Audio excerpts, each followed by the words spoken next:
Hey guys, John from SurfFX, and before me lies the Starboard Foil X. Now this is their premier kind of free ride, fun time windsurf foil board. So what you have here is a board that's built to pop early. So what they've done a few things with the tail.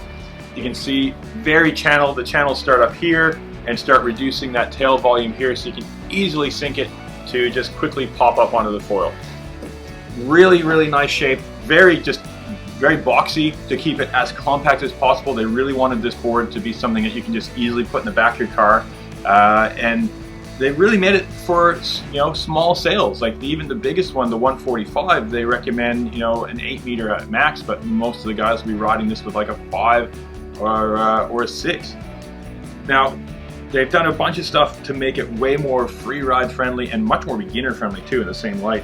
They put a set of inboard foot straps, so it gives you a bit more control, obviously, and if you guys are starting to jump these, so a bit more stability that way. But having it a little bit further in and really one right inboard here on the back is that you can get right over top of it and just be very centered when you want to get going. Of course, as you move it further out, it's going to prevent that kind of roll. You get a bit more control over that rolling of the board, but really nice to have an option of having it right on the inside. Now, the shape of this, they really did a nose rocker. You can see here, the nose rocker kind of starts at the top end of the mast shaft. So, and it's a continuous one. It's not massive like a big hook nose or anything like that, but it's enough that when you come and touch down, the nose rocker is going to hold the board up so you can recover. So you're not going to just either, if it's too much nose rocker, it'll stick and really bog down. And if it's not enough, obviously you're going over the front and smashing yourself.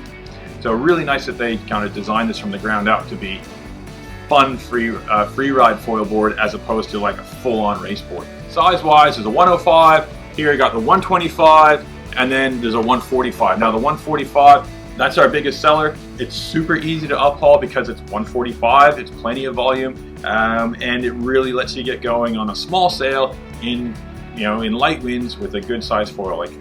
They recommend the Super Cruiser. Obviously, it's the Starboard one. But any of the bigger wing foils on this just makes it a real enjoyable day on the water in super light wind. So you can get going with a big foil and just ripples. So it's really able to get maximum water time. Fantastic setup.